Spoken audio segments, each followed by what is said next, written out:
a lot.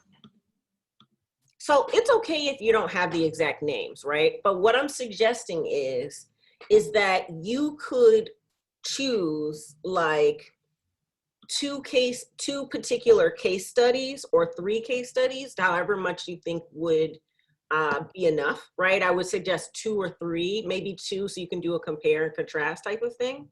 Okay. And then so take a look at the earlier weeks that I posted that talk about case study research. Yes. And so with case studies, you use multiple forms of data, right? So the first one is history, right? I mean, or so like a kind of like in-depth historical kind of research, right? So say you decide to do the Scottsboro case and another case from like the 2000s, right? So you could give us a basic kind of historical summation of what the circumstances are, why they were convicted, what happened, and then what was the public conversation about that, right? Yes. And you do that for both cases, right? Mm-hmm. But then you go, this is where LexisNexis is really cool, right? Because LexisNexis not only has all of these court documents from way back in the day, but they also have all of these newspapers from like the last century, right? And so what you can do is you can take the month that each of these, so there's a couple ways of doing it, right? And this is where you could be creative, right? So one option is you take a month, you find out the month that, for example, we found out that the Scottsboro boys were wrongfully convicted, right? And then you look at the week that news came out and then the subsequent 4 weeks and find out how many times the Scottsboro boys were mentioned in the national news media in the 4 weeks after they found out that they were wrongfully convicted. You can like really do some refined stuff with LexisNexis. So you can make it so, and actually maybe I can just kind of show you it might be easier if I just show you what I mean, but I also have a million tabs up, so let me, but what I'm saying is like, so if you decide to do a content analysis, right? The first step of that is finding out how many times in the 4 weeks after we found out that the Scottsboro boys were innocent, how many times were they mentioned in the national news media, right? And so in order to do that, you would pick your constraints, right? So you might say, okay, I only want to do, I only want to do big national newspapers that have existed for at least 100 years, right? Yes. 1 second, I'm going to show you what I am doing. Okay, can you see this? Yes. Okay, so this is Nexus Uni. It used to be called LexisNexis. And actually, now that I think about it, I should have shown you how I got here. So give me a second. Okay, this is the library front page. And you go to you go down to the database and you click on this here, Lexis Uni. And it should take you there. I'm not sure why it's not doing that. So let me go back.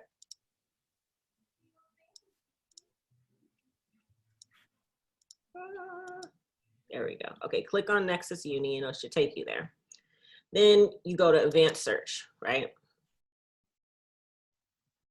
And so the first way to do this is, let's see. First, I want to find out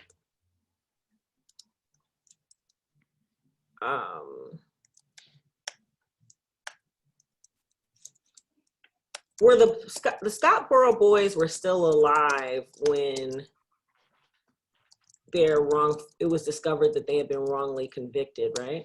Yeah, I think that was exonerated. I think it was by 2016, 2018. Oh, wait. I don't think they were. Okay. Yeah, pardoned. Yeah, so they were pardoned after the fact. It took them so many years after. Huh. Okay, so, oh, okay, here we are. All right, these are the ones that I think we should focus on, right? So Olin Montgomery, Ozzie Powell, Willie Robertson, Eugene Williams, and Roy Wright's convictions were overturned in 1937. Okay, that's actually super helpful. So I'm gonna send you a link to this so you can kind of have this stuff after we talk, right? So if you put the links in a Google chat somewhere else, or Google Doc, you know, kind of keep track of what we're talking about, right? So if I take these guys, right,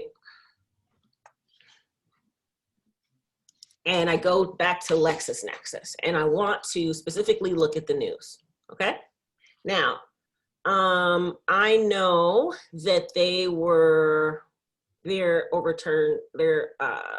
convictions were overturned in 1937. So what I want to try and do is get a little bit more specific. So I want to find out what the date of this was, because that's going to shape our searching parameters.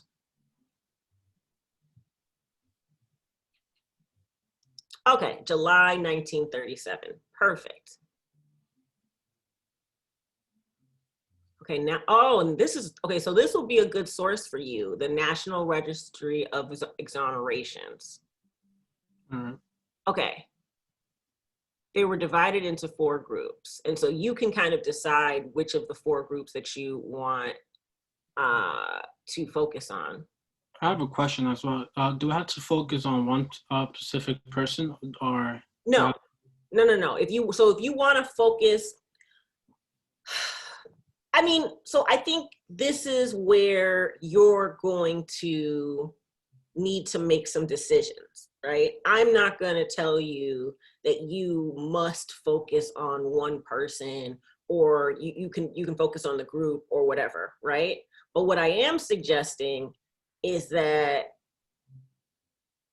you know, focusing on one or two, you know, since especially when they were separated in groups like this, Yes. It's gonna take, remember what I was saying about setting this up so that it's not an overall burden given how much you have to do right now, right? Yes. So in an ideal world, you would do a case study that broke down every single one of these things and you did a separate case analysis for all of them.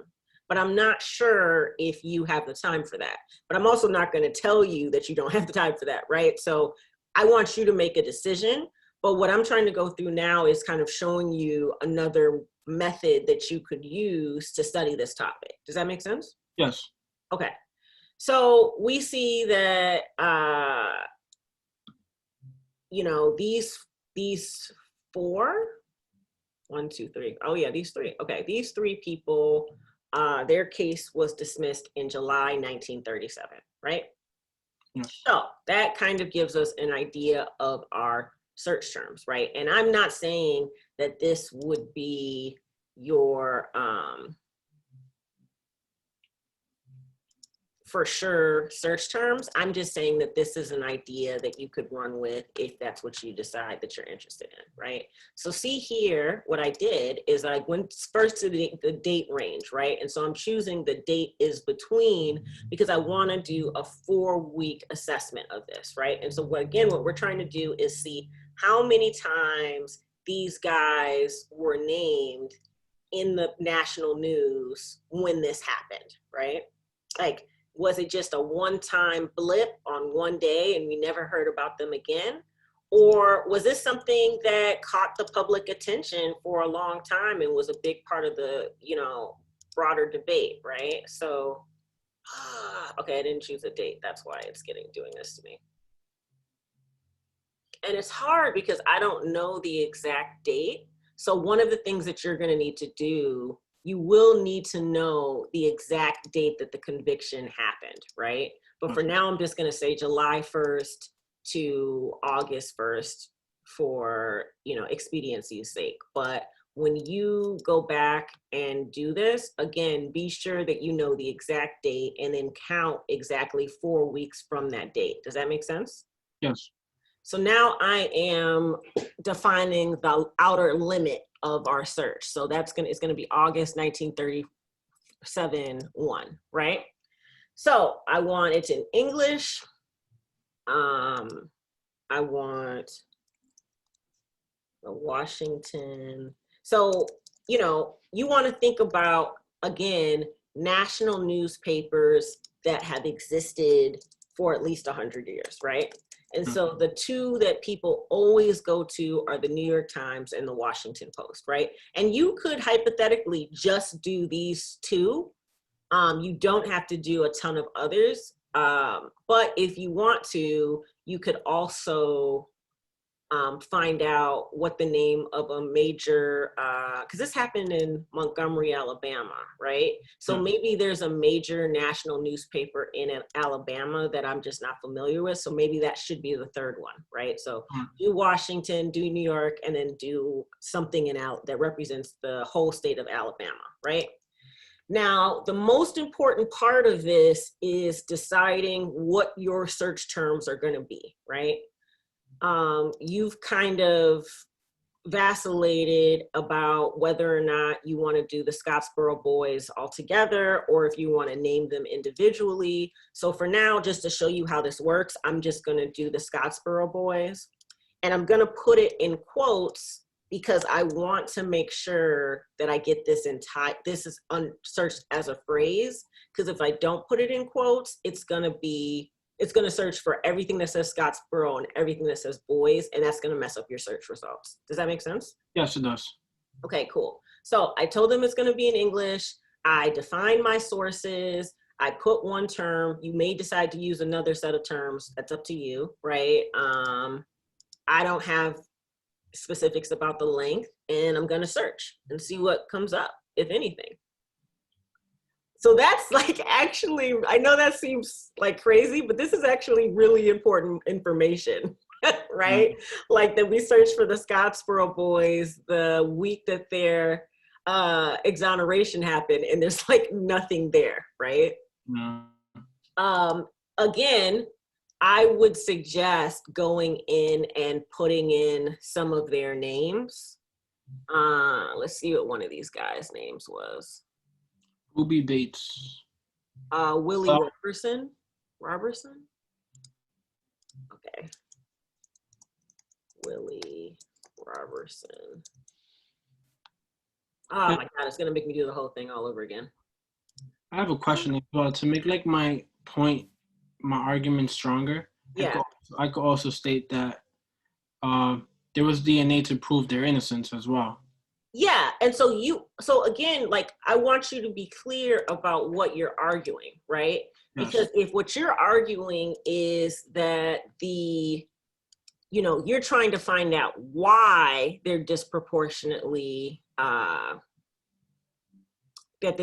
disproportionately wrongfully convicted, and not trying to prove that they are disproportionately wrongly convicted, then that means that you don't need to go into the DNA evidence except for kind of larger context. You know what I mean? Because like if you're going to be using like a paper or a study that already proves this point, that we already know that they're disproportionately wrongly convicted, then you don't really need to go about proving that that's true, right? Now, if it turns out that that's not the case and there isn't kind of a clear set of, wow, this is pretty incredible. If there's not a clear set of kind of papers or agreement in the field that this is the case, then we're talking about a totally different set of research projects, right? Like, and so if that is the case, we need to kind of go back and think about, what kind of method you would be doing, right? So the thing is so what I'm interested now in, what I'm doing now is I'm taking the dates off, and I'm trying to see how often it comes up in these two newspapers if I search for Willie Robertson, right? And, you know, in these major newspapers. And this is pretty incredible, right? Like, so I took off the dates, like this is the entire last 100 years, right? Yes. Okay, this timeline is 2001 to 2018. I want to make it a little, yeah, I want it to, okay, that's interesting. It's constraining me this way. So this is in the last 18 years, the amount of times that it's come up, right? And so that's important information in terms of knowing, like, how can the public kind of hold these institutions accountable if they don't know that this kind of stuff happens? Does that make sense? Yes. So what I'm suggesting to you, let me see if I can get out of this screen share. What I want to do is content analysis. Then here's what I'm going to suggest, right? Again, you choose, I think, choose two cases, right? Yeah. You're going to be doing case study research. So make sure you go back to the Creswell and the write-ups that I wrote about how to do case study research, but you need like two kind of inputs of data, right? So one is going to be your historical overview, right? And that's going to come from you doing a lot of reading about both of these cases, right? Actually, you're going to have three sources of data. So one is going to be the historical overview that you write up for each case, right? The second piece is going to be the court documents themselves, right? So you're going to want to take a look at the original conviction, and then you're going to want to look at the overturning of the conviction and what the, you know, what the judge said, how that was written up, all of that kind of stuff for both of your examples, right? Okay. The third piece of data, this is where you do the contents analysis, right? And so I've already showed you kind of how to go into LexisNexis. So part one, go into LexisNexis, create your search terms, however you decide to do. As I've suggested, I think looking at the month of the wrongful conviction and seeing how much it showed up in national media is the right way to go, right? And I think New York Times, Washington Post, and a regional paper, so like Montgomery, you know, there's an Alabama, the news Alabama Post or something like that, I don't know, right? So you're going to look, you're going to create your search terms. If you're doing a case that just is one person, right? So wrongful convictions of Black men, what comes up? Okay, yeah, so I'm seeing a lot of research that says Black men are more likely to be wrongfully convicted. Okay, so I'm looking at the Innocence Project website again, and they actually have a historical overview of, wow, they have a whole timeline. Have you looked at the Innocence Project website? No, I haven't. Okay, let me do this for you. Just... Are we still good on time? Because if we start to run over, let me know. I have class in 10 minutes from now. Okay. Do you need time to prepare, or you want to keep talking until then? Yeah, we could keep talking. Just like 5 more minutes. Okay, cool. And also, Professor, I want to mention as well about my grades. Yes. Are you ready? Yeah. So that's so, have you submitted it?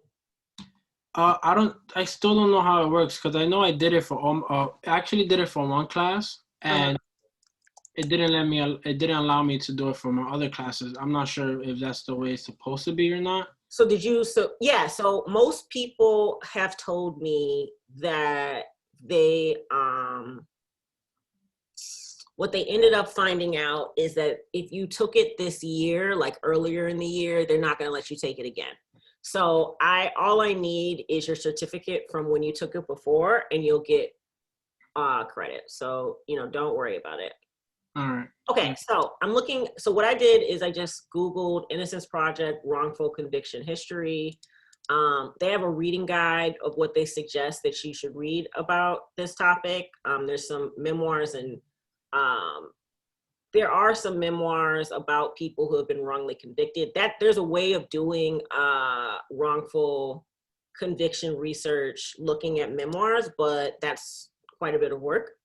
So this here, right, are the cases that they have worked on most recently, right? There's also,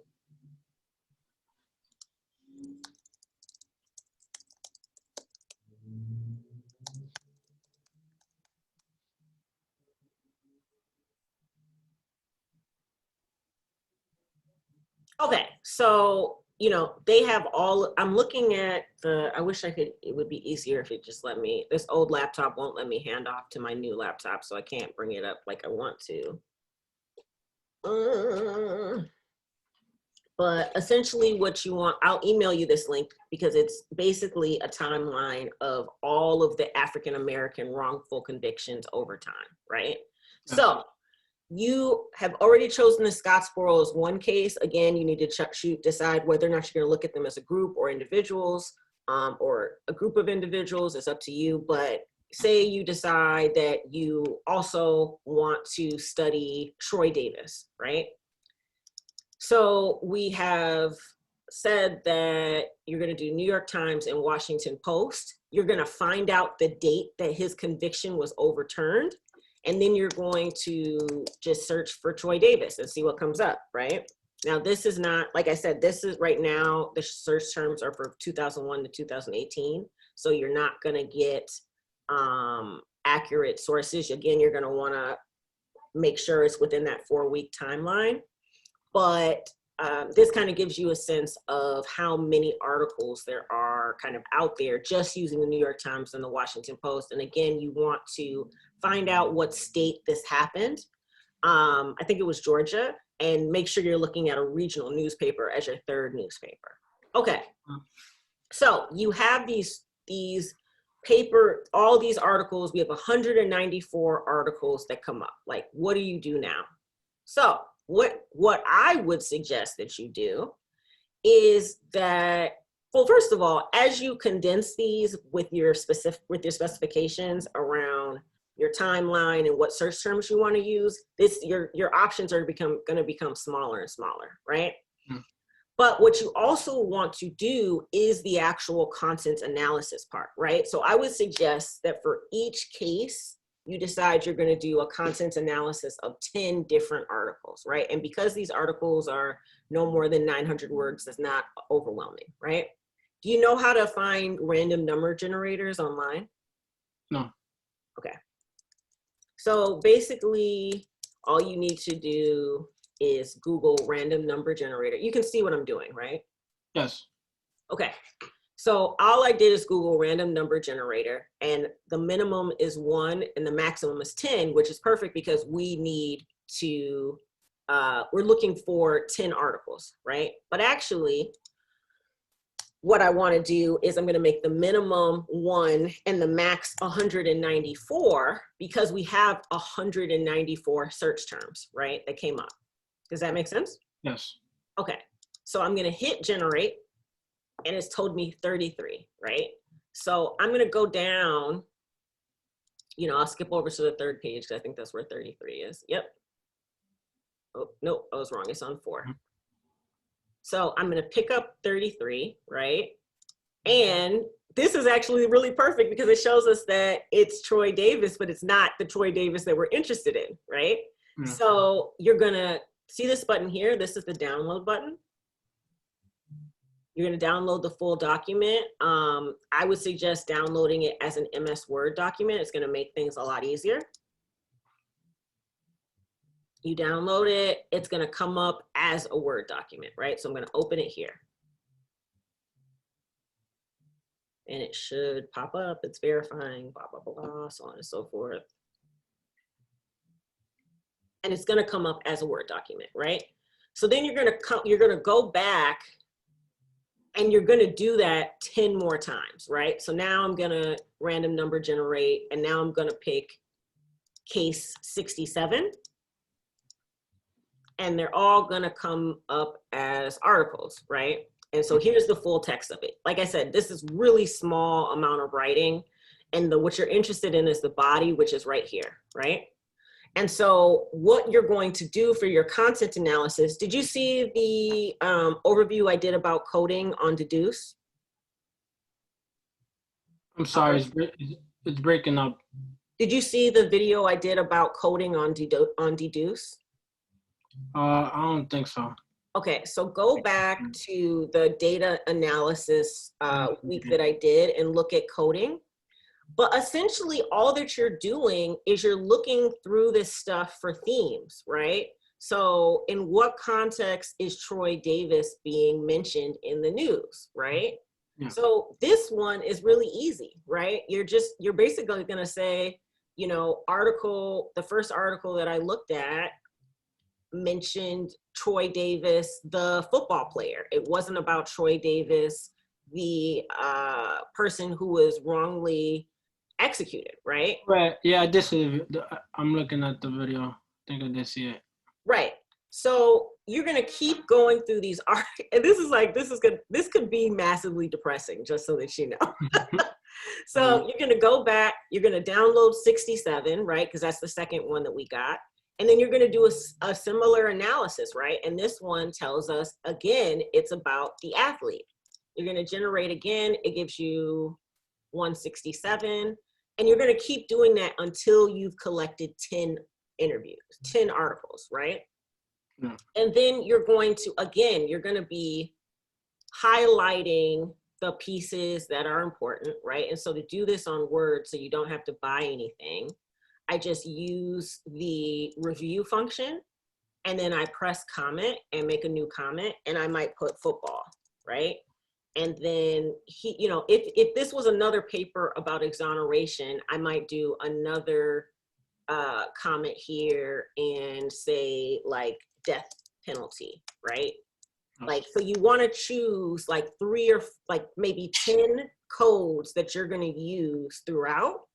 And then when you have collected all 10 of these articles and you're doing the coding, you want to see how many times these different themes come up, right? So how many times does football come up? How many times does death penalty come up? How many times does, I don't know, whatever it is that you've decided in your research is most important when it comes to wrongful convictions. Does that make sense? Yes.